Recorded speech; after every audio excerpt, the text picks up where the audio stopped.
Maintenant, on va passer aux choses sérieuses. Maintenant, je vais vous parler d'un fou noir au pays des Blancs. Voilà 11 ans que j'habite chez vous. Et depuis que je suis en Belgique, j'ai beaucoup entendu parler des gens qui viennent d'ailleurs. On les appelle les sans-papiers, les candidats réfugiés, les clandestins. Et on se pose beaucoup de questions à leur sujet. Qu'est-ce qu'il faut en faire de tous ces gens? Est-ce qu'il faut tous les régulariser? Est-ce qu'il faut les renvoyer dans leur pays? Ou bien ouvrir des centres pour les enfermer? C'est des questions à l'ordre du jour. Et il arrive que les autorités belges décident que dans un village ou dans un autre, on va ouvrir une maison d'accueil pour ces gens-là. Mais en attendant qu'on désigne le village où on va les mettre, c'est tous les Belges qui tremblent, pourvu qu'ils ne viennent pas chez nous. Et lorsqu'on dira c'est dans votre village qu'on va les installer, tout le monde est en colère. Qu'est-ce qu'on a fait au ciel pour mériter ça? Donc pour mériter que les étrangers viennent chez nous. Moi, je n'oublierai jamais un soir, j'étais chez moi en train de suivre les journaux télévisés. À côté de moi, ma fille Christelle, 12 ans en ce moment-là. Eh bien, nous voyons un journaliste au journal qui arrive dans un village de Luxembourg et il pose une question à un couple qui passait. « Eh, vous êtes au courant? » « Non. On va ouvrir dans votre village une maison pour accueillir les étrangers. Qu'est-ce que vous pensez? » L'homme n'a pas répondu. Depuis que je suis chez vous, je constate que ce sont les dames qui répondent aux questions. Et qu'est-ce qu'elle dit, la dame? Elle dit, ça dépend. Si ce sont les gens de Kosovo, pas de problème. Ce sont des gens comme nous, ils peuvent venir. Mais si ce sont les autres, eh bien, je ne suis pas d'accord. Et là, ma fille qui me regarde et qui me demande, papa, tu as entendu? J'ai dit, j'ai entendu. Et ma fille qui me dit, c'est qui les autres, papa? J'ai dû dire à ma fille, les autres, c'est nous. Et ma fille étonnée m'a regardé et m'a demandé, papa, pourquoi sommes-nous les autres? Je lui ai dit, je ne vais pas te répondre. Moi, j'ai la chance de parler aux Européens. La prochaine fois que je vais leur parler, je leur poserai ta question. Et si jamais quelqu'un me répondait, je viendrai te dire la réponse. Donc, vous retenez la question de ma fille, pourquoi sommes-nous les autres? Des fois, quand nous passons dans vos villages, il y a des gens qui nous regardent et qui font des commentaires. « Hé, t'as vu celui-là » Et les autres qui me regardent. Il y en a de plus en plus. Un autre qui ajoute « Mais qu'est-ce qu'ils viennent faire chez nous ?» Et un autre qui complète « L'Europe ne peut quand même pas accueillir toute la misère du monde. » Voilà des choses que nous, on entend au quotidien. Heureusement, parmi les Européens, il y en a qui sont gentils. Tous les Belges ne sont pas des méchants. Parmi vous, il y en a qui sont gentils. Et ceux d'entre vous qui sont gentils sont nos amis. Et nos amis belges, parfois, ils nous posent la question, dis-moi, Pi, quand tu entends qu'on t'appelle la misère du monde, qu'est-ce que tu as envie de dire? Et là, moi aussi, je réponds, je dis, ça dépend. Si c'est lui qui dit ça est pressé de partir, je le laisse partir. Mais si c'est quelqu'un qui a du temps, qui veut vraiment savoir qui je suis, d'où je viens, pourquoi je suis parti de mon pays, qu'est-ce que je fais là, comment ça se passe pour moi, et même s'il ajoute après, quand est-ce que vous rentrez dans votre pays, monsieur? Eh bien, c'est à ces questions-là que je vais répondre. Mais je vous préviens, au moment où j'essaye de répondre à ces questions, ce n'est pas pour attirer l'attention sur moi. Moi, j'ai de la chance. La preuve, vous me donnez l'occasion de pouvoir vous parler. Mais pendant que moi, j'ai cette chance de pouvoir vous parler, je sais qu'il y a des gens venus d'ailleurs qui dépriment dans leurs appartements.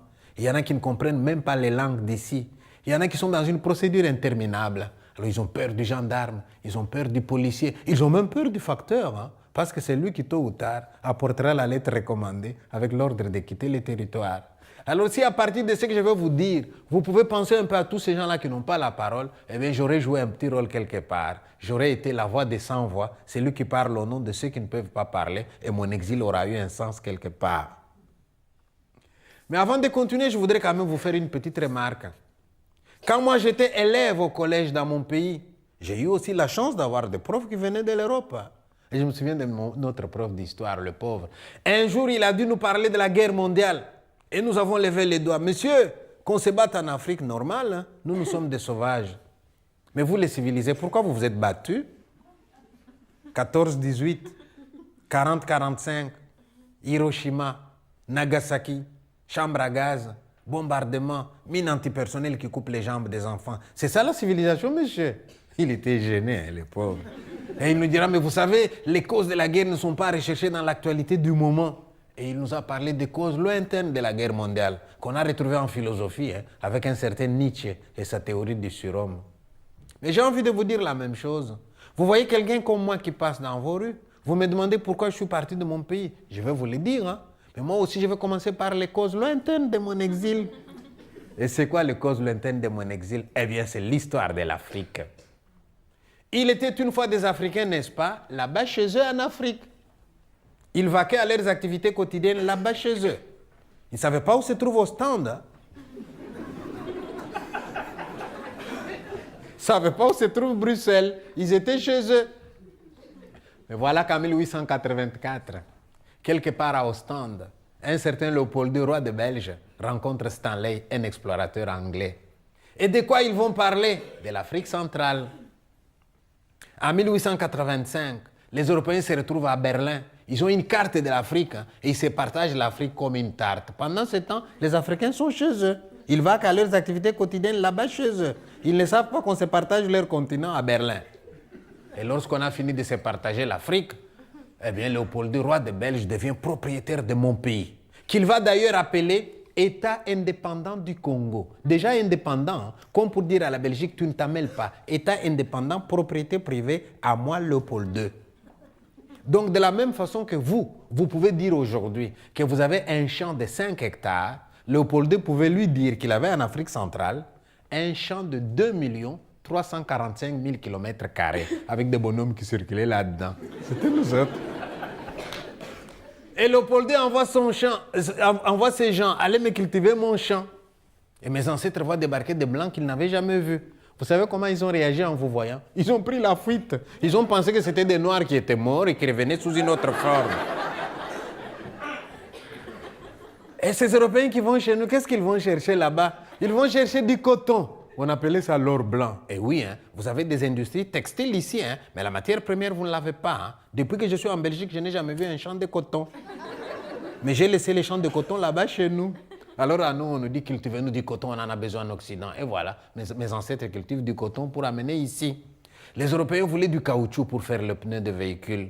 Et nous, dans notre forêt équatoriale, nous avons un arbre qu'on appelle l'éveilla.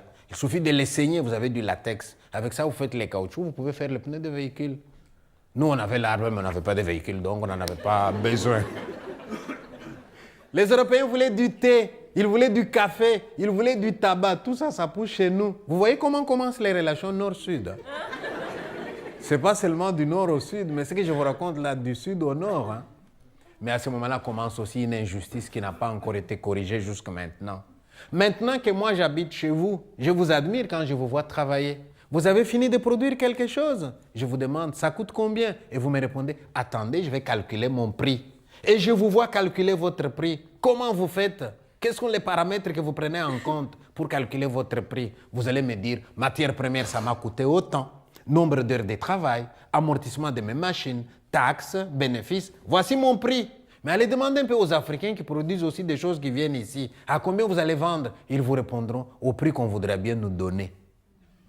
Eh oui, ça a toujours été comme ça. Hein. Ce qui est produit là-bas, le prix est fixé par celui qui achète. Et celui qui achète, il fixe le prix en fonction de ses intérêts à lui. Ça a toujours été comme ça. Hein.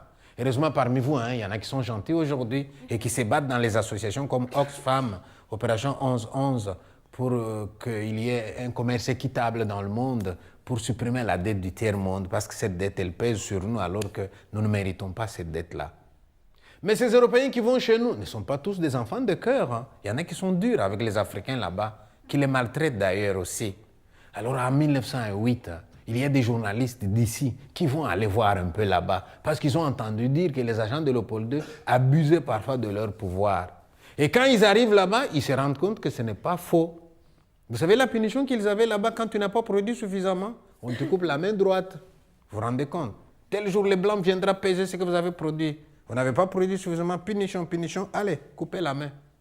Et quand ce reportage va être fait ici, les Européens d'ici ne sont pas d'accord. Hein. On fait pression sur le roi, et le roi reconnaît que tout ça arrive parce que le Congo est trop grand. À lui tout seul, il ne peut pas le gérer. Alors il va donner le Congo à la Belgique. Et là, nous sommes en 1908. Mon pays change de nom. Ce n'est plus l'État indépendant du Congo, propriété privée du roi Léopold II. Mon pays devient Congo belge, colonie de la Belgique. Là, on envoie des Européens plus ou moins bien intentionnés. Et ils partent avec une mission qu'ils appelaient mission civilisatrice. Et quand ils sont venus chez nous, ils ont fait aussi des choses qui nous ont profité. Une des bonnes choses que les Blancs ont fait quand ils sont venus chez nous, ils ont mis fin à l'esclavage. Parce que nous, on était un continent où les gens pouvaient dire, on va à la chasse. Et à la chasse, on attrape quelqu'un comme moi. On lui met des chaînes aux bras et aux pieds. On le marque au fer. On va le vendre aux États-Unis. C'est de là que viennent les Noirs américains. Hein. Eh oui. lorsqu'il a fallu construire les États-Unis. À défaut de machines, on a dit qu'il faut des hommes forts qui aiment le travail. Et les hommes forts qui aiment le travail, vous savez où on les a trouvés? En Afrique. Maintenant, je suis étonné. Quand je passe dans vos rues, un Européen qui ne connaît pas l'histoire, il me regarde passer, il crie « fainéant ». Mais quand il y a un blanc qui travaille très dur, vous savez comment on dit aussi? Il travaille comme un nègre.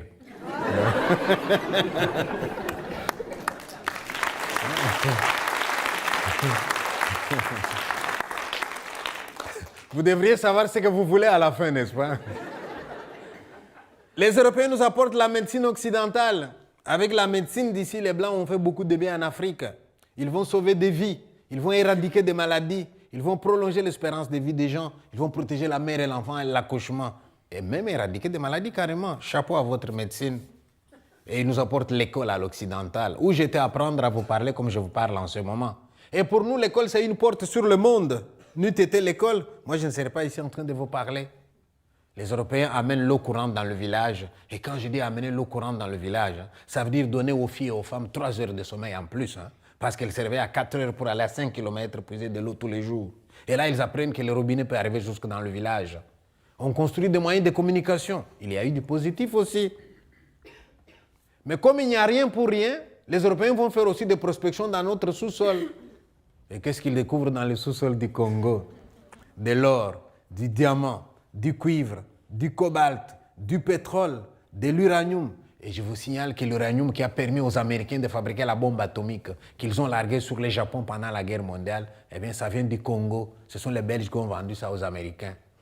Alors puisque le Congo est si riche, il y a une grande société minière qui s'appelle l'Union minière qui vient s'installer là-bas, dans le sud du Congo, dans la fameuse province du Katanga pour extraire les minerais. C'est là que mon histoire va commencer. Ces gens qui viennent dans le sud, ils ont besoin de beaucoup de bras pour descendre dans la mine. Mais ils ne vont quand même pas prendre tous les gens du Katanga qu'ils vont trouver là-bas et les mettre tous dans la mine.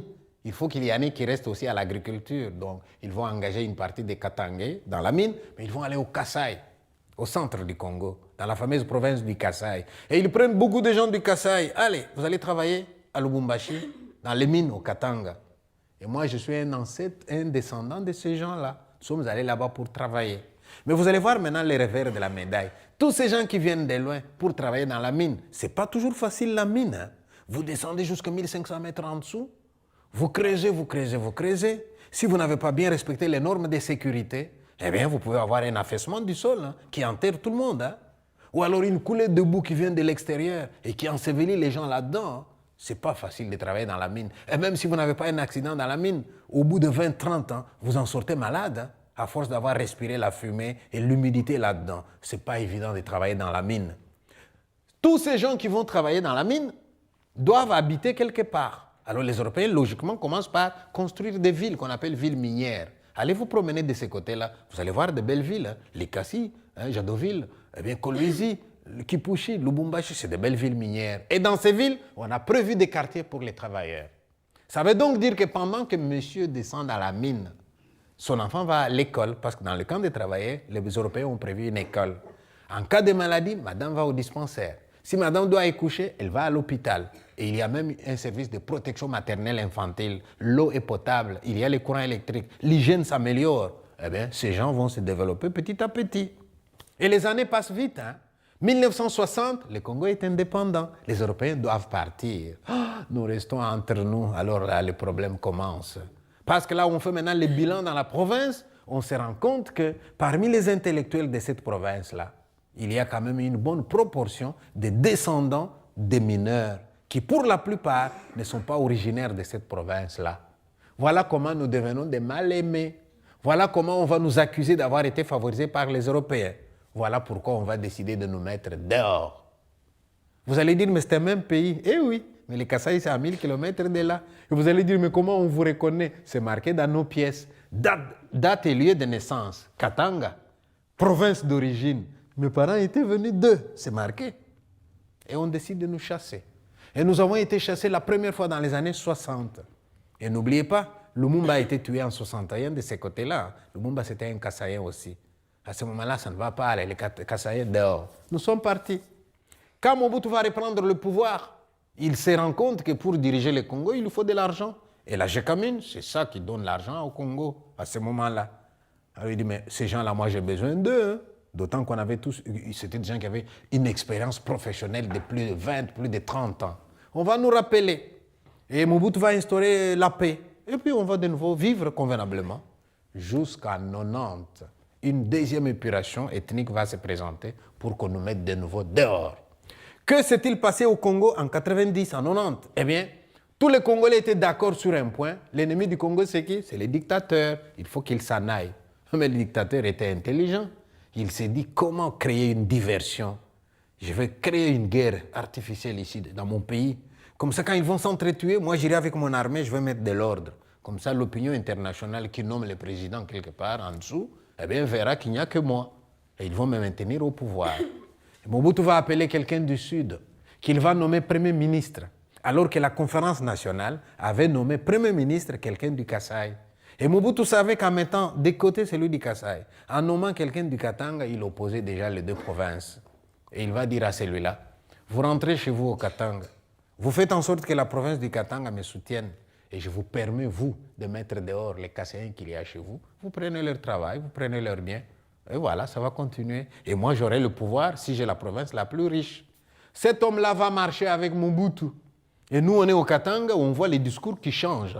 Ils viennent là-bas à la télévision. Hey, on était d'accord de mettre Mobutu dehors, n'est-ce pas? On va un peu patienter. Parce qu'il n'y avait pas que lui comme ennemi. Nous avons deux ennemis. Mobutu d'un côté et les Kassaïens de l'autre. Alors, qu'est-ce qu'on va faire? On se sert de l'un pour vaincre d'abord l'autre. Alors maintenant, on va d'abord coaliser avec Mobutu pour mettre les Kassaïens dehors. Et c'est des chansons pour exciter les gens. On va prendre des gens qui n'ont pas de boulot. On les drogue, on dit attaquez les Kassaïens. Quand ils seront partis, vous aurez leur travail, vous aurez leurs biens. Et ils vont attaquer. Ça a commencé à Jadoville, pour ceux qui connaissent les Katanga, Likasi, Jadoville. Ensuite, Kolwezi, Lubumbashi, timidement, on n'a pas beaucoup attaqué à Lubumbashi. Et comment est-ce que ces gens-là procédaient? Le matin, on laisse monsieur sortir, aller au travail. Et parfois, il y avait des gens qui allaient travailler à 15 km de chez eux. Hein. Alors, si on vous attaque au travail, vous êtes vulnérable parce que vous n'êtes pas tout près de votre maison. On laisse les gens sortir le matin. Et dès qu'ils arrivent au bureau, on vous attaque sur le lieu de service. Là, vous êtes faible parce que votre préoccupation, mes enfants, où sont-ils en ce moment? On a chassé les enfants de l'école en même temps. Et madame à la maison, on l'a chassé de la maison. Alors vous voyez l'homme chassé du boulot qui sort. Sur le chemin, il cherche ses enfants. À l'école, il a ses enfants. Et quand il arrive tout près de la maison, madame vient en pleurant. Les gens n'ont plus qu'une direction qu'on leur indique. Allez à la gare. Là, vous allez prendre un train qui va vous amener au Kasaï, à 1000 km de là, d'où étaient venus vos ancêtres. Mais le fameux train qu'on demande aux gens d'aller prendre, n'allez pas le comparer au vôtre. Hein? Quand j'arrive moi dans une gare en Belgique et que j'entends, le train est annoncé avec un retard probable de 5 minutes. Et je vois les Belges en colère en train de râler. Vous êtes des râleurs, hein, les Belges. Mais nous, le train qu'on nous a demandé d'aller prendre, il était attendu avec un retard probable d'1 trimestre, s'il vous plaît. Il y a des gens qui l'ont attendu pendant plus de 6 mois, qui attendaient le train. J'aurais bien voulu voir un Belge qui attend un train comme ça. Nous, Africains, ça nous amuse quand on voit un Belge qui attend un train. Il est tellement pressé, il s'énerve, il fait les 100 pas, il est déjà en colère alors qu'il n'est pas encore l'heure. Et parfois, il arrive que le train arrive à l'heure, mais le Belge va quand même encore râler en disant « Encore un peu, il est arrivé en retard, tiens. »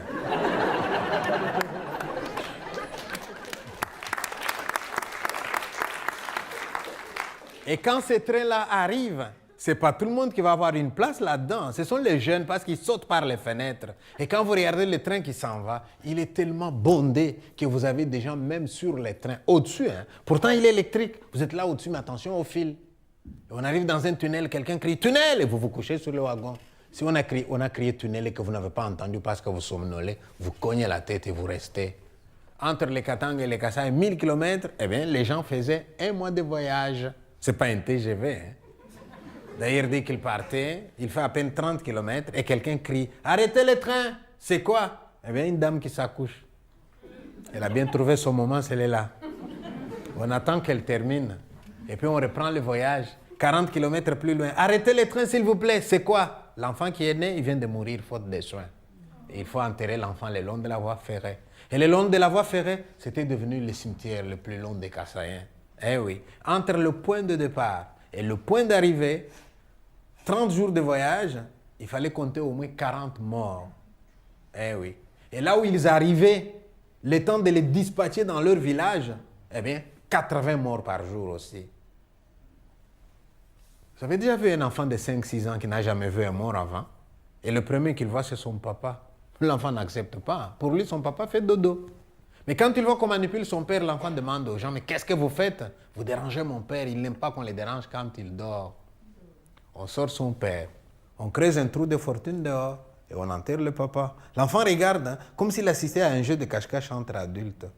C'est seulement quand on a fini, le chef-train a sifflé, le train redémarre, que l'enfant réalise que là, il perd son papa. Et il court, il tient le chef-train dans la chemise. S'il vous plaît, monsieur, arrêtez le train. Vous n'allez pas partir sans mon père. On l'a mis dans ce trou-là. Le train ne s'arrête pas.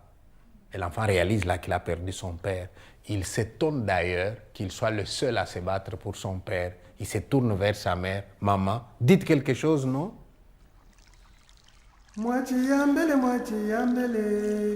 kwana tati ya weba umpesha milomba wani mwana mteketa milomba ditu jankosa milomba wadi sulapu milomba chichi chako kwa kumoye mau mukajabu kase milomba mukajabu kase sana wani Mwachi yambele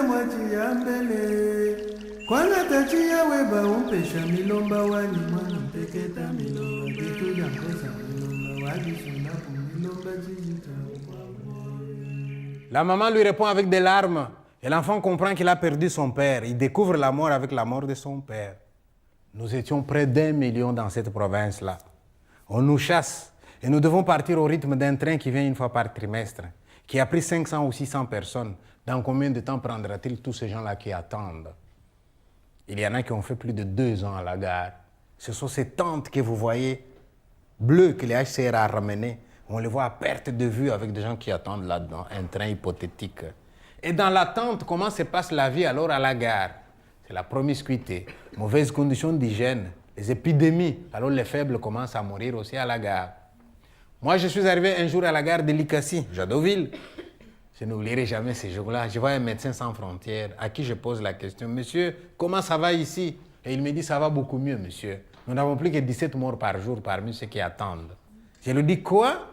17 morts et vous dites que ça va mieux ?» Il me dit, « Oui, monsieur, on en était à 50. Hein. Nous venons de stabiliser à 17. » Je fais le tour de la gare. Je vois une femme qui a perdu un enfant lundi. Elle a perdu un autre mardi. Elle ne sait plus pleurer celui qui agonise et qu'on va enterrer peut-être vendredi.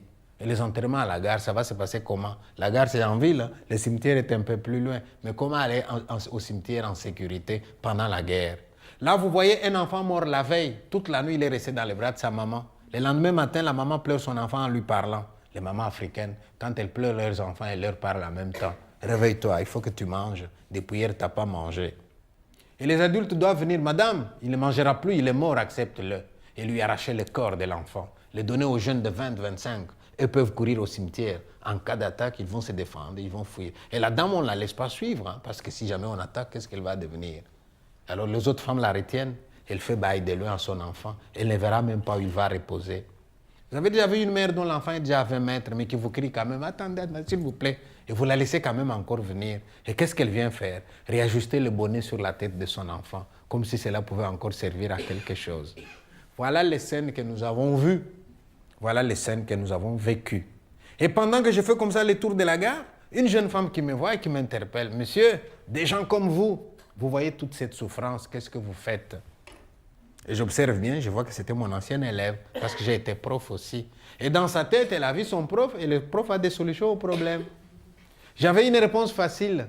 J'aurais pu lui dire tout simplement, mais je suis du même côté que toi, non? C'est pas ça qu'elle voulait entendre. J'ai donc compris que moi, votre serviteur, dans ces circonstances-là, j'étais perçu comme quelqu'un qui pouvait faire quelque chose. Pourtant, je ne suis pas un homme politique, moi.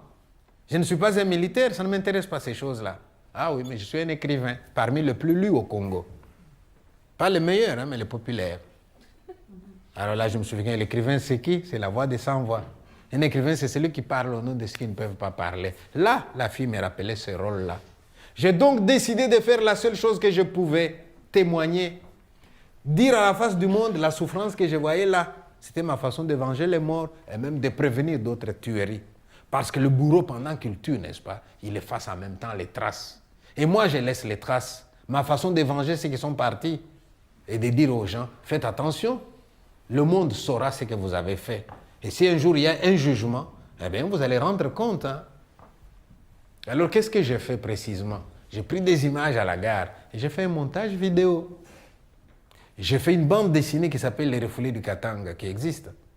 Et j'ai fait un montage vidéo. Mais avec le montage que j'ai fait, j'ai eu les toupets de rentrer dans la ville de Lubumbashi. Et j'ai envoyé des invitations aux gens que j'estimais importants dans la ville, surtout les missionnaires. Ils sont venus dans une salle comme celle-ci et je leur ai dit, il meurt chaque jour 17 Kassaïens à la gare de Likasi. Qu'avez-vous fait chacun pour empêcher ça? Vous allez dire que vous ne saviez pas? Je ne vais pas vous donner la chance de dire que vous ne saviez pas. Et j'ai projeté les images que j'avais. Et j'en avais de fortes. Hein? Une femme qui arrive à la gare, sous le coup de l'émotion, elle met au monde. Et c'était des triplés qu'elle avait. Je prends ces images-là. Et je pose la question au monde entier. Qu'est-ce qu'ils ont fait ces enfants-là pour passer leur premier jour à la belle étoile, aux prises avec le vent, les moustiques et la chaleur? Qu'est-ce qu'ils ont fait ces enfants-là? Puis j'ai emballé mes histoires et je suis parti. Mais dans la salle, il y avait quelqu'un qui était proche du pouvoir. Il est allé m'accuser auprès des autorités. Oh là là, ils ont envoyé quelqu'un me chercher. Ces jours-là, j'ai compris ce que c'est que d'être seul au monde. Seul, mais alors contre tous, même contre ma femme. Parce qu'elle m'avait prévenu. Hein. Arrête de faire ces témoignages. Si jamais on t'arrête, les enfants et moi, on va devenir quoi sans toi? Elle m'avait dit ça. Je ne l'ai pas écouté. J'ai nagé à contre-courant. Et le jour où on m'inquiète, ma femme, la première, me regarde dans les yeux. Qu'est-ce que je t'avais dit? Et là, je comprends ce que c'est que nager à contre-courant. Je comprends ce que c'est que d'être seul au monde. Je suis allé. Et à ma grande surprise, j'arrive là, chez le gouverneur où on m'appelait. Et je vois quelqu'un qui vient en trombe derrière moi. Et c'est qui? Mon directeur au service, qui lui était de cette province-là, qui voulait me protéger à sa manière. Il m'a quand même accompagné. Ces gens m'ont confisqué tout ce que j'avais comme document. Ils ont commencé à mener des enquêtes sur moi pour savoir avec qui il travaille, qui finance ce qu'il fait, à quel pays aurait-il déjà envoyé ces documents. En attendant, ils m'ont laissé un peu tranquille. Parce que je suis quand même un écrivain. Un écrivain, il faut faire attention. Ou vous le tuez, ou vous ne faites vraiment rien. Sinon, il va écrire. Mais parmi ces gens-là qui devaient mener des enquêtes sur moi, il y avait aussi des gens bien. N'oubliez pas, dans toutes les guerres, vous n'avez pas que des bourreaux et des victimes. Même chez les bourreaux, il y a des justes aussi. Hein. Et quelqu'un de ce côté-là va me souffler à l'oreille. Si tu peux quitter Pi, va-t'en pendant qu'il en a encore temps. Prends la fuite. Mais je vous assure, quand on a 20 ans, dire aller à l'aventure, ça peut s'expliquer. J'avais plus que les doubles. Marié, père de 6 enfants, une bonne carrière professionnelle. Je venais de terminer la construction de ma maison. Je ne l'ai même pas habité, même pas un jour. Et il a fallu que je parte. J'ai eu plus de chance que les autres. Parce que sur mon chemin, j'ai rencontré un Européen, un Belge, venu là-bas pour voir un peu de quoi il retournait. Et cet homme me trouve dans cette situation-là. Eh bien, il m'a tendu une perche. Il me donnait une petite bourse. Et je voyageais en sa compagnie jusqu'à Kinshasa. À Kinshasa, j'étais accueilli par les pères de Saint-Paul, qui sont mes éditeurs, pendant un mois. Le temps que les Belges me trouvent un visa. Et voilà comment je suis venu dans votre pays. J'aurais donc répondu à la question, pourquoi ils partent de chez eux? C'est pas qu'un matin, moi j'ai dit à ma femme, chérie, fais-moi ma valise. Hein. Je vais en Belgique, il fait meilleur là-bas. C'est pas vrai. Dans mon cas, c'est un père de famille qui s'en va, qui laisse sa femme et ses enfants derrière lui. C'est un cadre d'une entreprise qui brise une carrière professionnelle. C'est quelqu'un qui a construit sa maison et qui ne va pas l'habiter, même pas un jour. Et je suis venu chez vous. Mais lorsque nous arrivons de ce côté ici, comment les choses se passent pour nous? Eh bien, mon baptême, je l'ai eu à Bruxelles National. Au moment où j'ai pris l'avion, chez moi, 40 degrés de température. J'arrive chez vous, moins 6 degrés. Je vous assure, ça nous glace quand nous arrivons. On n'est pas toujours habillé en conséquence. Hein. Parfois, on est en sandales et en t-shirt. Je me souviens avoir vu un Africain qui avait la chance d'avoir son enfant. Et l'enfant qui grelottait de froid et qui demandait à son père, « Papa, c'est toujours comme ça ici ?» Et l'enfant qui répond, « Oui, il paraît, il paraît. » Et l'enfant qui dit, rentrons chez nous, papa, c'est pas bien ici. Pendant ce temps, je vois un Belge qui marche, lui, à l'aise dans le froid. Et je lui demande, monsieur, c'est toujours comme ça ici, le climat? Et lui, il me regarde, il me dit, non, aujourd'hui, il fait doux. Aujourd'hui, il fait beau.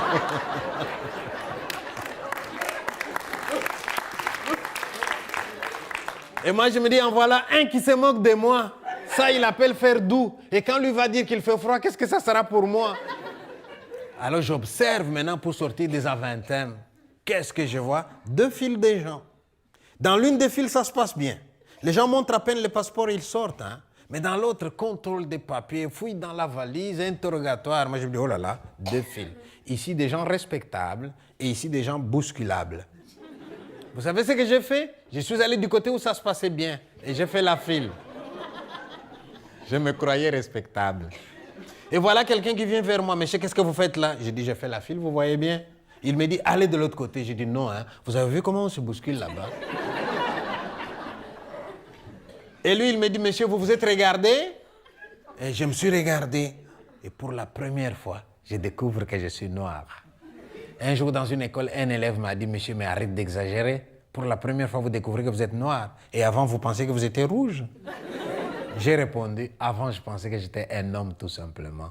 Je ne savais pas que j'étais un homme noir. Ma couleur, c'est dans votre regard que je la vois. Mais je vous souhaite vous aussi de venir au Congo. Hein. Pendant que vous passez, je vois mon fils à la fenêtre. Hein. Papa, viens voir un blanc qui passe. Ce jour-là, vous allez prendre aussi conscience de votre couleur. Mais attendez, je ne veux quand même pas exagérer maintenant et dire qu'à Zaventem, il y a 2 fils blancs et noirs. Hein. Mais il y en a quand même 2. Hein. Européens, Schengen, c'est vous. Et non-européens, c'est nous. Alors chez les non-européens, il y a encore une autre hiérarchisation.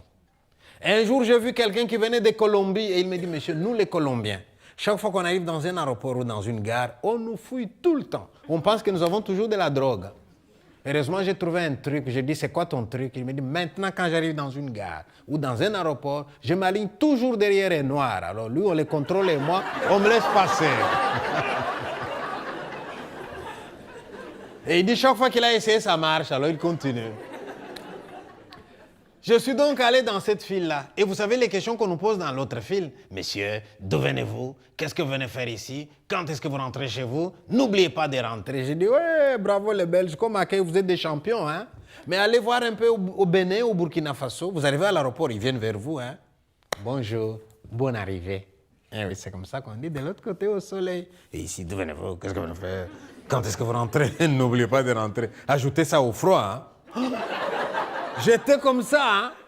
Alors un Africain qui avait déjà beaucoup voyagé ici, il me regarde, il me dit, monsieur, je vois que c'est la première fois que vous venez ici. J'ai dit, oui, c'est la première fois. Il me dit, vous n'avez encore rien vu, hein, monsieur. Soyez courageux. J'ai dit, oh là là. Alors j'ai téléphoné à un compatriote qui habite ici depuis un bon bout de temps. Il vient m'accueillir quand même à l'aéroport. Et je lui demande, la prochaine étape, c'est quoi? Il me dit, Office des étrangers. J'ai dit, c'est quoi ça, Office des étrangers? Je t'expliquerai. Maintenant, on prend d'abord les trains pour aller en ville. Et on arrive dans le train. Je m'installe, et africain que j'étais, en face de moi, une femme européenne vient s'installer. Et j'oublie que je suis en Europe, et moi, comme en Afrique, j'ai dit directement, bonjour madame. Elle sursaute, elle me dit, vous me connaissez?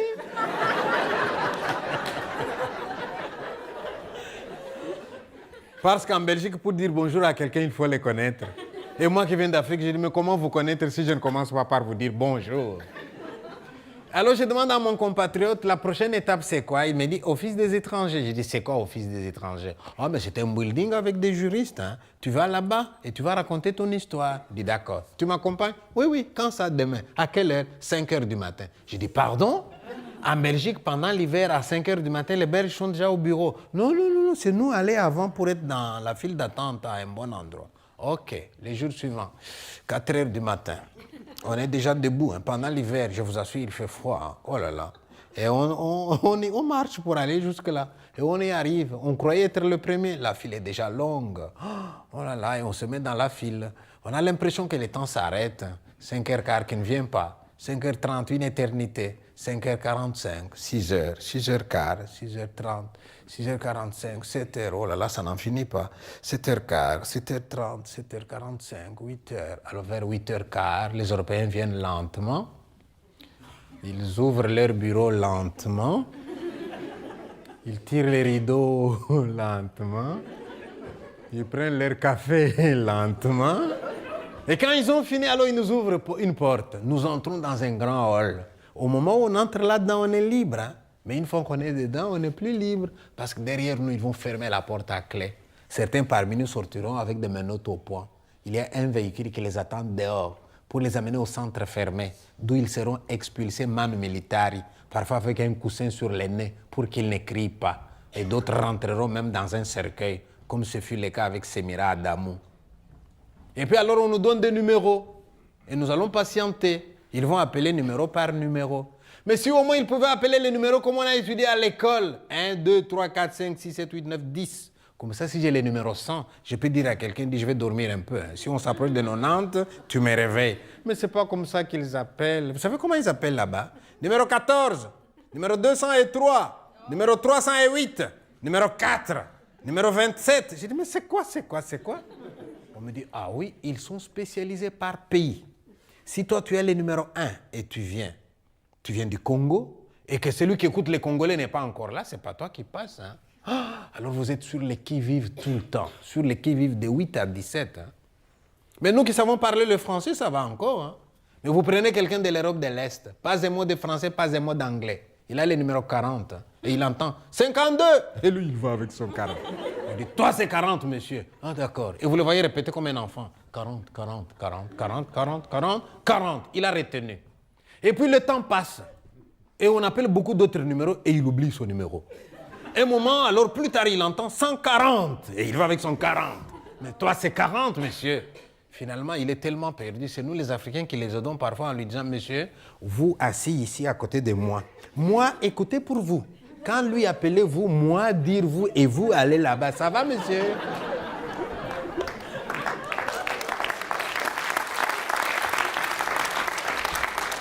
À ce moment-là, vous vous rendez compte comment la culture peut réunir les gens plus que la couleur de la peau. Hein? Lui, c'est un blanc, mais il est loin de Belge. Hein? Moi, je suis noir. Moi, je suis proche du Belge, moi.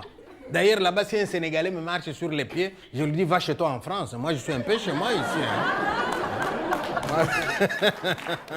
Moi, je viens du Congo belge, tiens. Et puis, mon tour arrive, j'entre là-dedans.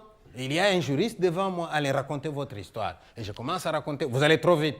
D'accord, je vais parler un peu plus lentement. Oui, mais vous donnez trop de détails. Eh, monsieur, si vous voulez, j'écris, je vous donne les papiers. Non, c'est moi qui écris. Allez, allez-y. Et vous écrivez. Et quand il a fini, ok, c'est bien, vous pouvez partir, on vous écrira. Et là, je sors. Il est déjà 17h. Hein? Et mon compatriote vient me voir. Il dit, ça a été? Oui, il m'a écouté, il a dit qu'il faut m'écrire. Maintenant, je demande à mon compatriote, tu penses qu'il va m'écrire demain ou dans une semaine ou dans 2? Il dit quoi? J'ai dit, il m'a écouté, il a dit qu'ils vont m'écrire. Dans une semaine, dans 2 ou dans 3 jours? Il me dit, dans 5 ans si tu as de la chance.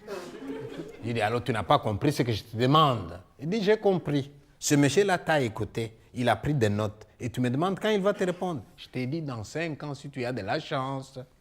J'ai dit, c'est pas vrai. Il dit, mais oui, tu as raconté une histoire, non? J'ai dit, oui, mais il faut le temps qu'il vérifie. Et pour ceux qui viennent du Congo, au moment où je suis arrivé, ça prenait à peu près 5 ans. Ça veut donc dire que pendant 5 ans, je ne verrai pas ma femme. Ça veut dire que pendant 5 ans, je ne verrai pas mes enfants.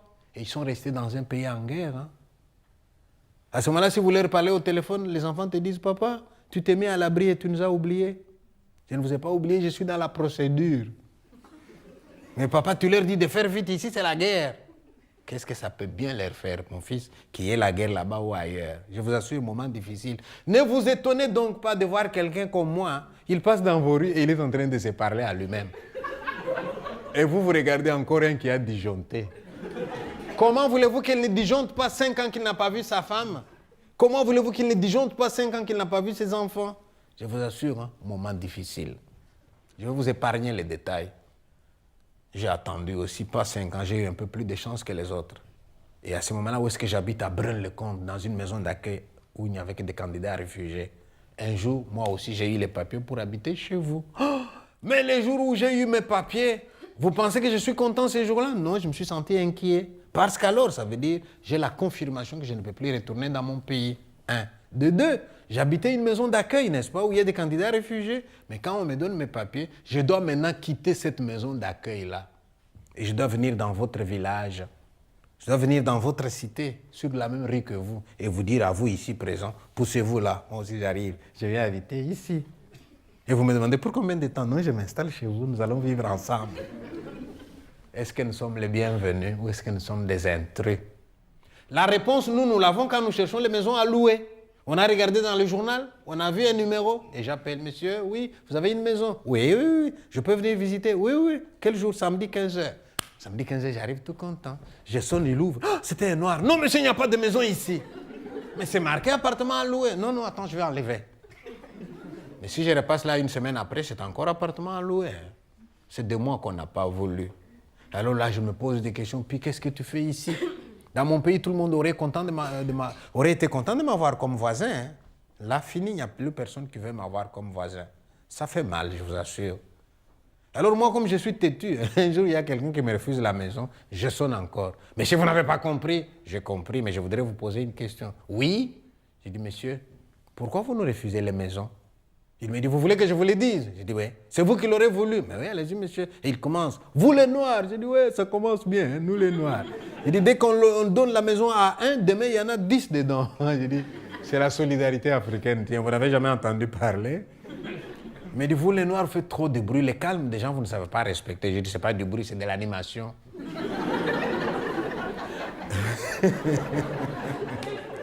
Et il ajoute, hein, vous les Noirs, votre nourriture ne sent pas bon. J'ai dit, attendez monsieur, répétez-moi ce que vous venez de dire là. Notre nourriture ne sent pas bon et votre fromage de herbe là, il sent bon?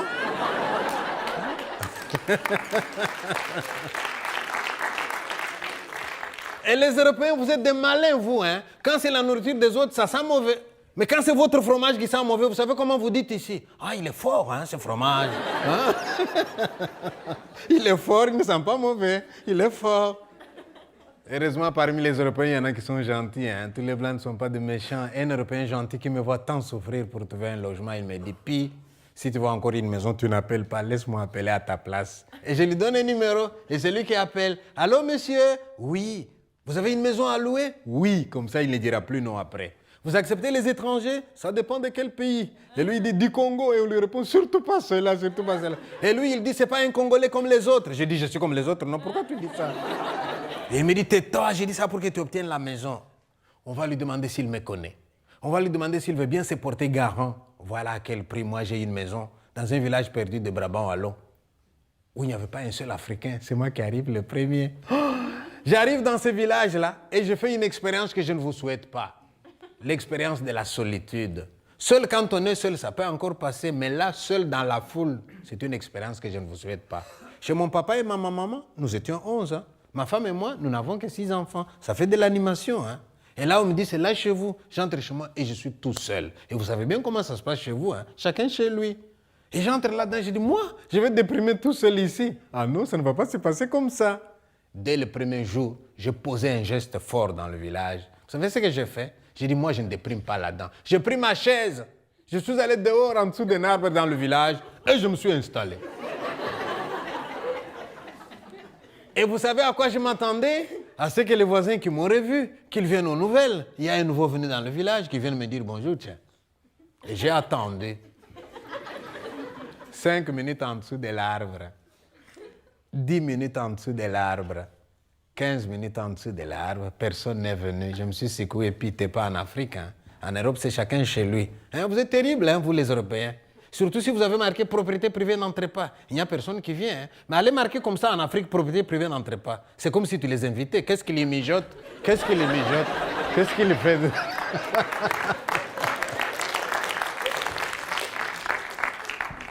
Alors je me dis, je remets ma chaise, je vais alors me promener moi-même dans le village pour voir un peu où je suis tombé. Mais d'un bout à l'autre du village, hein, pas un seul bonjour. Pourtant, moi, je viens d'un pays où il y a plus de 5 formules pour vous dire bonjour dans la même journée par la même personne.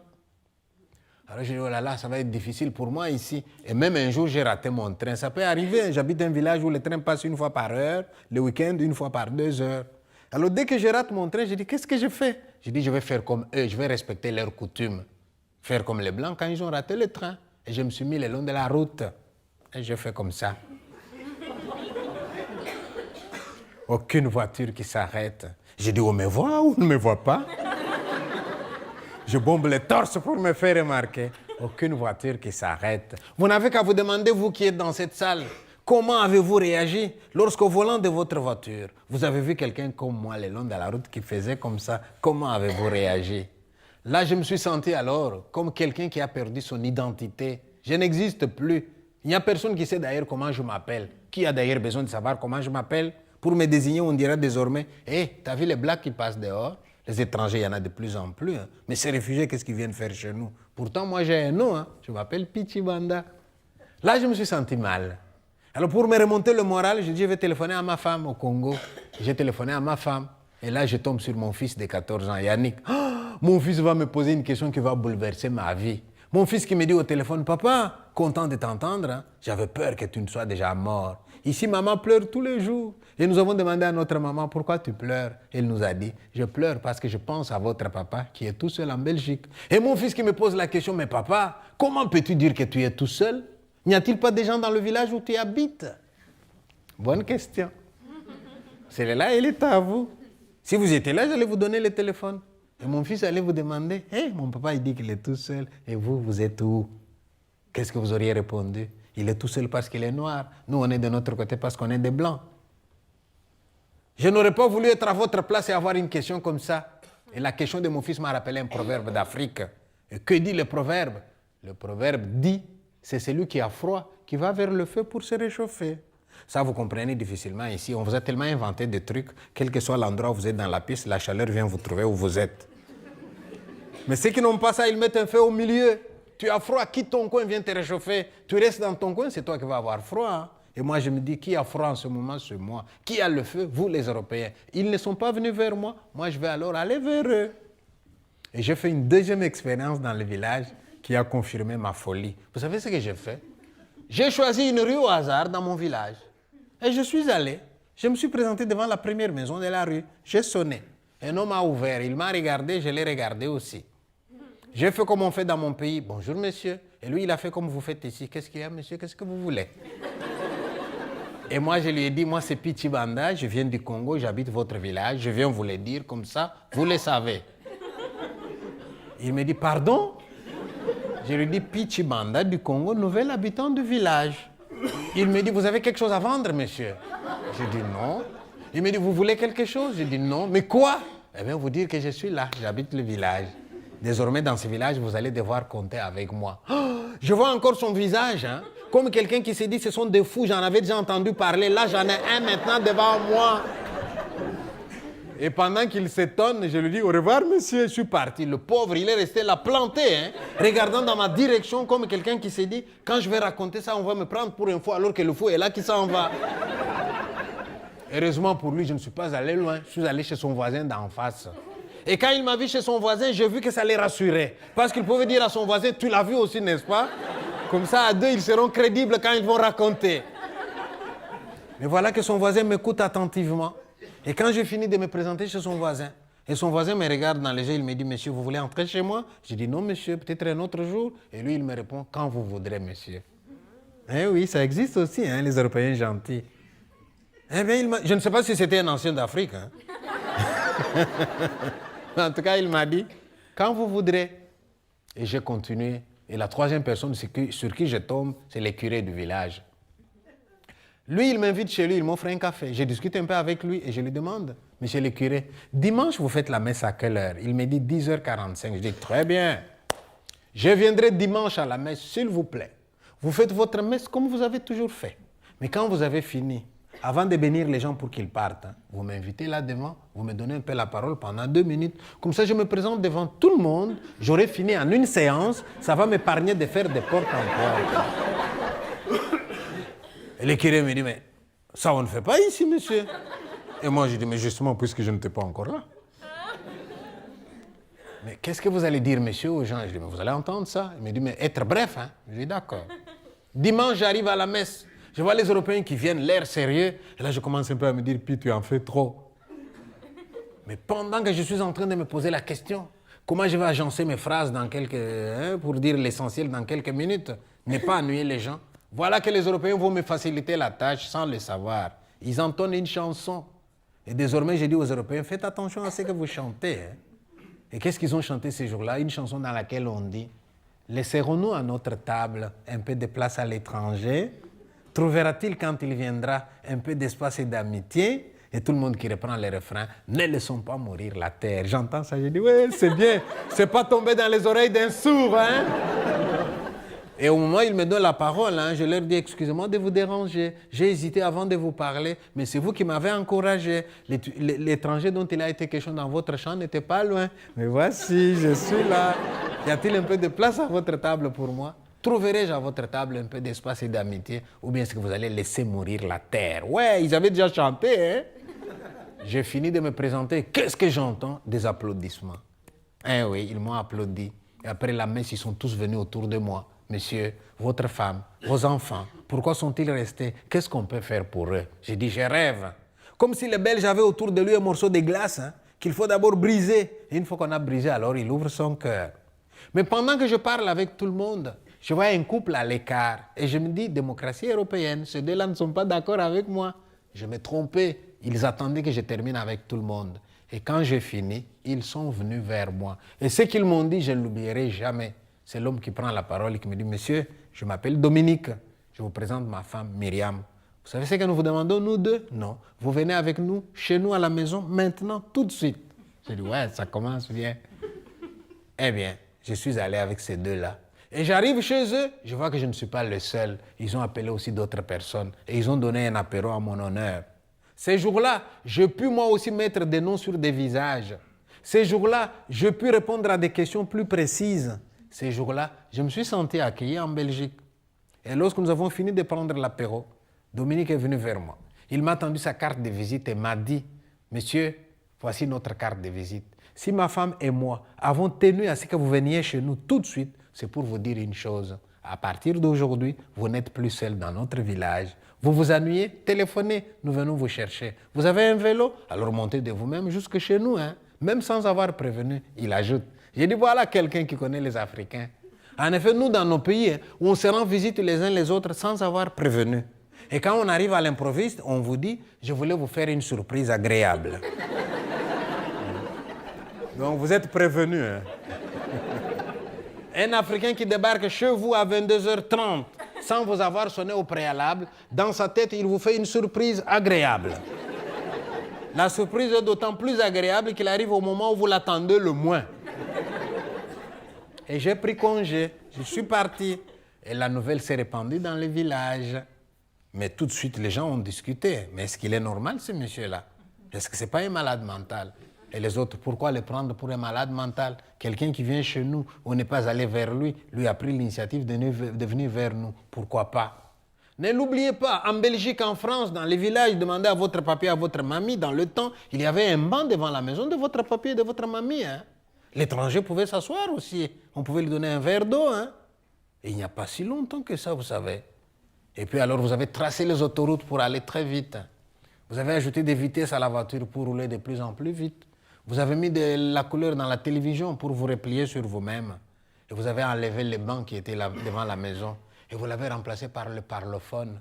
Comme ça, le type qui arrive, il est encore à 40 mètres. Oui, qu'est-ce que je peux faire pour vous? Mais restez à 40 mètres. Et voilà Pichimanda qui vient d'Afrique, qui ne vous demande rien, qui s'annonce tout simplement. Dans ma culture, celui qui a de bonnes intentions, il s'annonce. Il n'y a que le malfaiteur qui vient à pas feutrer parce qu'il veut faire du mal. Alors pourquoi me prendre pour un fou? Eh bien, petit à petit, les gens commencent à changer d'attitude à mon endroit. Et moi, je ne savais pas que j'étais en train de provoquer des changements dans le village. Et vous savez à quoi je l'ai vu? Eh bien, un jour, je suis le long de la route. J'ai fait l'autostop sans conviction. Oh, j'avais oublié que je m'étais déjà présenté. Et j'ai fait ça. Qu'est-ce que je vois? 3 voitures qui s'arrêtent et je pouvais choisir celle dans laquelle je voulais monter.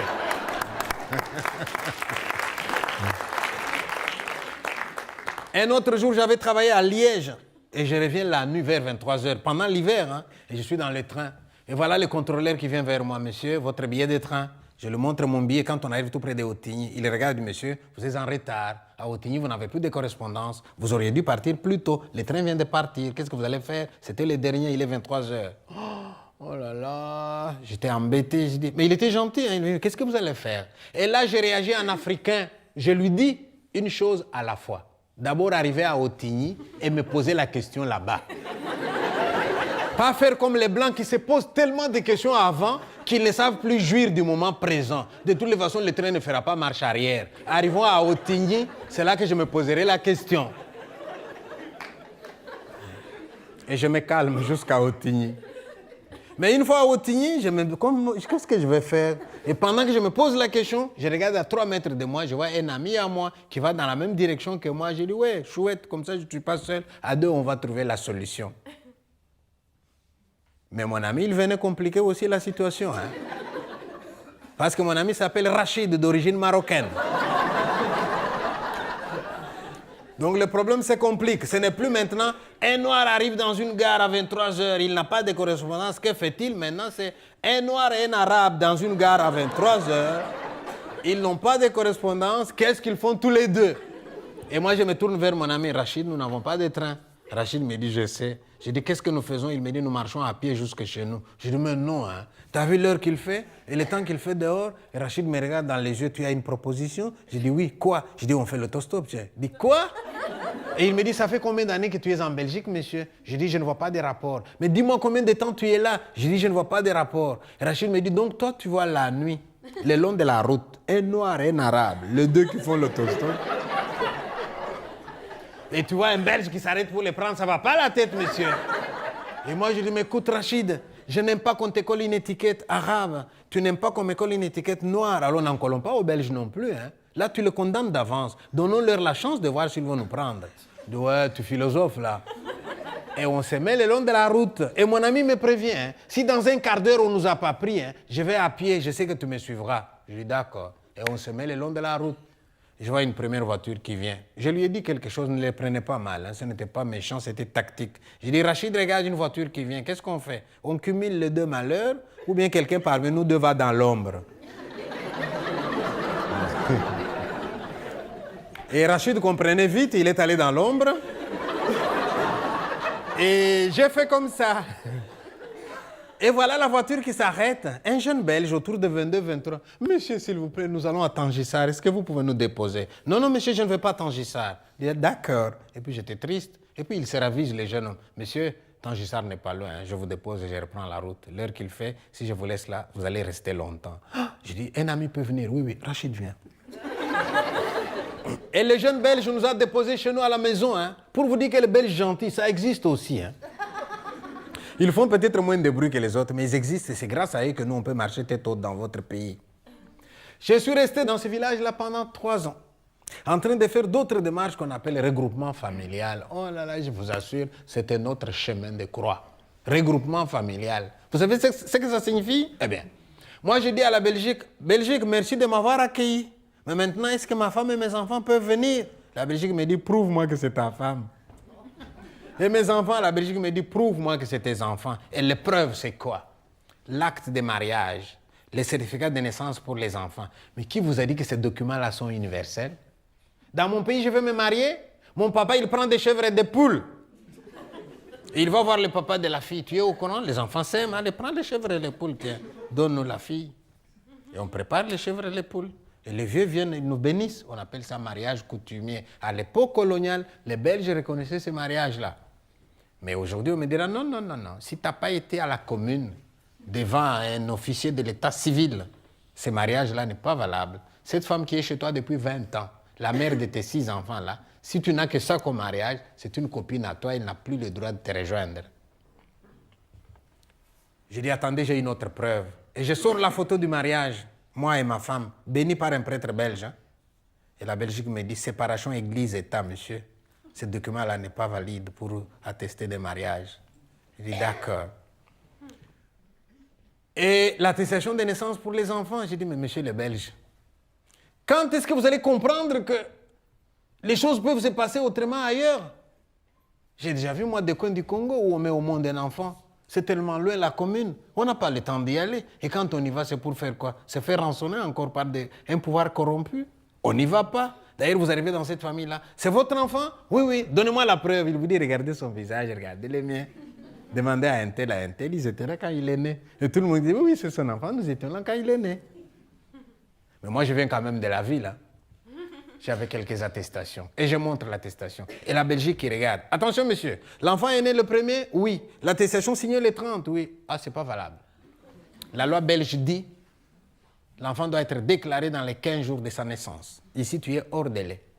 Mais quand est-ce que vous allez comprendre ici que 15 jours en Belgique et 15 jours là-bas, ce n'est pas la même chose? 1000 km ici et 1000 km là-bas, ce n'est pas la même chose. 1000 km ici, 3 heures de TGV, vous y êtes. Hein? 1000 km là-bas, 1 mois de voyage et on arrive hors délai. On arrive hors délai. 1 mois de voyage, on arrive hors délai. Ah, la Belgique a une solution. Si les documents sont signés hors délai, pour les rendre valides, ils doivent être précédés par un jugement supplétif du tribunal. Ce qui suppose que ma femme aille voir les mêmes que moi j'ai fui, les autorités que j'ai fui, qu'elle se présente à elle et arrêtez momentanément votre guerre. Vous vous rappelez un tel que vous avez voulu arrêter en telle année? C'était mon mari, il est en sécurité en Belgique. Arrêtez maintenant votre guerre et tous les problèmes que vous avez. Faites-moi d'abord un jugement supplétif du tribunal. Comme ça, moi, je vais aller les rejoindre et vous allez continuer vos guerres après. C'est ça qu'on nous demande. C'est ça qu'on nous demande pour vous dire, hein, papier impossible à obtenir. Je ne les ai pas obtenus. Hein. J'avais beau venir de Lubumbashi, la deuxième ville du Congo. J'avais beau avoir travaillé à la Gécamine, où on pouvait demander, les enfants sonnaient dans les cliniques Gécamine. Je n'ai pas obtenu tous ces papiers-là. Je me suis battu d'ici, 3 ans plus tard, avec l'aide de la Ligue des droits de l'homme, avec l'aide de la Croix-Rouge, de l'OIM, aide aux personnes déplacées. Ces gens-là m'ont donné un coup de main. Et je ne vous dis pas les jours où un matin, je reçois une lettre du facteur. Et dans la lettre, on me dit, monsieur, dans 2 semaines, votre femme et vos enfants arrivent ici. Oh, j'ai annoncé la nouvelle dans le village où j'habite et c'était la panique dans le village. Parce que ici, 3 enfants, vous appelez famille nombreuse, n'est-ce pas? Là, il y en a 6 qui viennent. Et je vois les femmes belges qui étaient déjà devenues mes amies, qui paniquent à ma place. Puis, tu as des matelas pour tout le monde. J'ai dit, calmez-vous, j'ai des matelas pour tout le monde. Vous savez qu'en Afrique, on peut me les mettre en largeur sur le même lit, non? Et quand je dis ça, j'entends une femme qui dit à son mari, il est fier, hein, il ne veut pas qu'on l'aide. Et la femme belge qui s'approche, puis, est-ce que tu as un fer à repasser? Je dis, oui, j'ai un fer à repasser. Est-ce que je peux voir ton fer à repasser? Il fallait qu'on voie mon verre pour accepter que j'en avais un. Et ils voulaient tous m'accompagner à Zaventem. Hein. J'ai dû insister pour les calmer. Et les Européens, souvent, vous êtes réservés. Mais quand vous avez décidé d'insister, vous savez insister aussi. Et vous savez comment vous parlez ici quand vous voulez insister? Vous dites, vous êtes sûr que vous n'avez pas besoin de nous à l'aéroport? Je dis, oui. Sûr. C'est comme ça que vous parlez. Finalement, pour les convaincre, je leur ai dit, mais si je vous laisse tous venir, ça va faire 40 voitures de cortège. Hein? Mes enfants auront peur. Ils vont me dire, papa, tu es devenu Mobutu en Belgique ou quoi?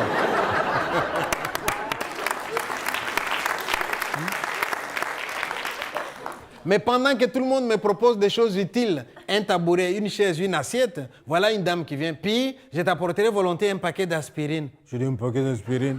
Pourquoi? Elle me dit, j'ai 4 enfants, puis ça fait mal à la tête. Hein. Toi et tes 6, tu en auras besoin. Et moi, je lui dis, madame, ne t'en fais pas, les enfants d'Afrique ne sont pas comme les vôtres. Elle me dit, mais attends qu'ils côtoient les nôtres, tu vas voir ce qu'ils vont devenir.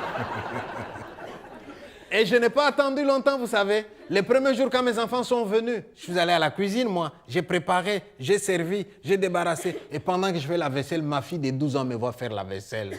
Elle est venue en courant. Mais papa, qu'est-ce que tu fais? Arrête, papa. Et si quelqu'un entrait et te voyait faire la vaisselle? En Afrique, les mecs ne font pas la vaisselle. Hein. C'est maman et les filles. Hein. Papa et les garçons, ils font les jardins. Division du travail. Et ma fille me dit, papa, arrête. Je dis, hé, Christelle, j'ai toujours fait la vaisselle, moi. T'as oublié, hein, tu étais petite. Et ma fille d'autorité qui me dit, papa, t'as fait la vaisselle quand je n'étais pas là. Allez, va au salon, il y a un bon film. Maintenant, c'est moi qui fais la vaisselle. Elle m'a chassé de la cuisine. Je suis allé au salon. Et ma fille a fait la vaisselle à ma place. J'étais content. Je me suis dit, ma fille est là, maintenant, c'est elle qui fera la vaisselle. Mais après l'avoir inscrite dans les mêmes écoles que vos enfants,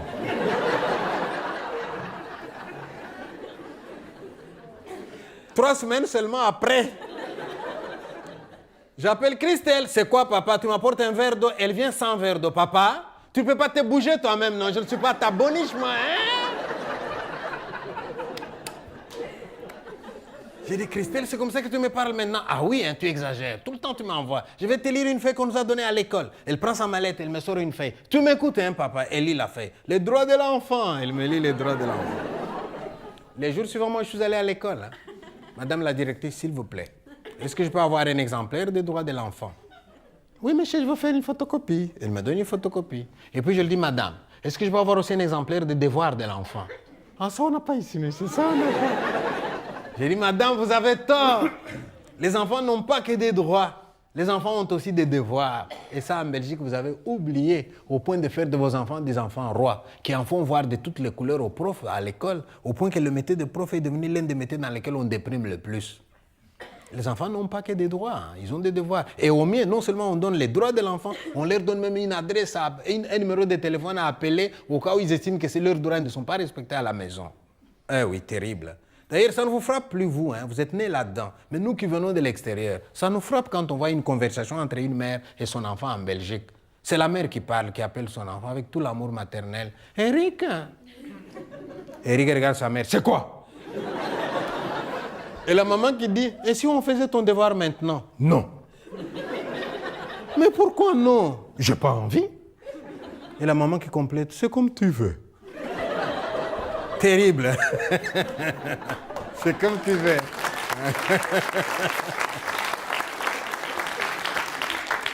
Mes enfants arrivent et ils passent la première nuit. Le lendemain matin, ils me posent la dernière question. Papa, où sont les gens? Je dis, les gens, ils sont chez eux. Mais on ne les voit même pas passer, papa. J'ai dit, ils passent, mais en voiture à 120 km à l'heure. Et comme vous passez à 120 km à l'heure, vous êtes concentré sur la voiture. Vous ne vous parlez plus. Parfois, c'est même monsieur et madame à deux, hein, ils partent. Et au moment, madame veut rompre le silence. Chérie, tais-toi, tu me déconcentres. Et on y va.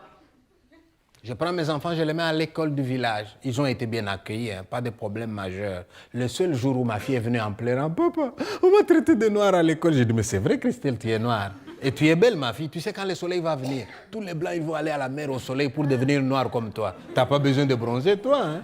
Tu es déjà foncé avant. Et là, il les prend bien. Maintenant, venez voir un peu dans le village où j'habite pendant l'été. C'est plein d'enfants européens qui viennent jouer chez moi. Normal, hein? Surtout quand mes enfants sont arrivés. Tu en as chez toi un qui a 7 ans qui s'ennuie, il vient chez moi, il y a quelqu'un de 7 ans. Tu as un de 12 ans qui s'ennuie, il vient chez moi, il y a quelqu'un de 12 ans. Un de 16 ans, tous les âges sont représentés chez moi. Il y en a un qui était tellement chez nous, maintenant il a diminué, mais au début il était tout le temps avec nous. Hein. Il était tellement avec nous qu'il avait déjà des notions de Swahili. Hein. Sa maman vient les chercher à Pana, Toka, Wende, Mitakufata. Alors qu'il n'avait jamais été en Afrique. Hein. J'ai été étonné aussi un jour, une dame qui vient.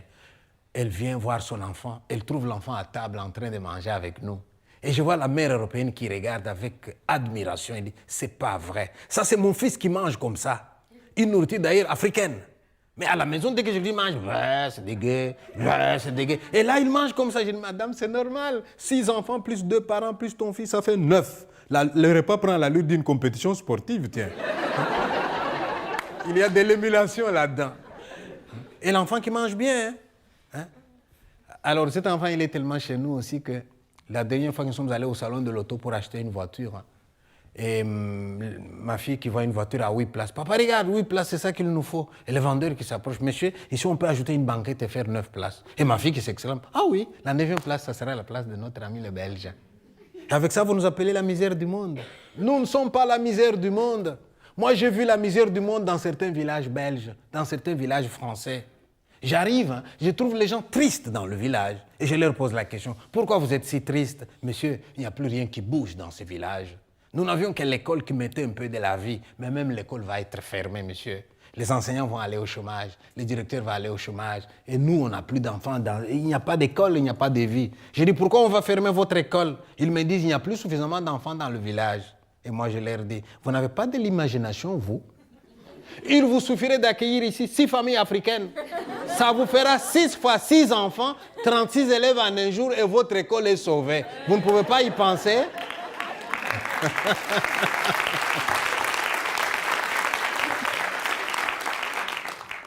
Oui. Pourquoi vous avez choisi ce spectacle? Ah, pourquoi j'ai choisi ce spectacle? Mais j'ai choisi ce spectacle parce que quand les Européens nous voient passer dans la rue, hein, ils ne savent pas ce que nous vivons. Alors j'ai dit que je leur raconte un peu ce que nous vivons. Comme ça, si tu as entendu tout ce que j'ai dit là, imagine que ton papa a une maison à louer. Et moi, je viens pour louer la maison. Et moi, je viens pour louer la maison. Et ton papa, il dit, non, je ne veux pas d'Africain. Qu'est-ce que toi, tu vas dire à ton papa? Il doit accepter. Ah, voilà. Voilà. Voilà.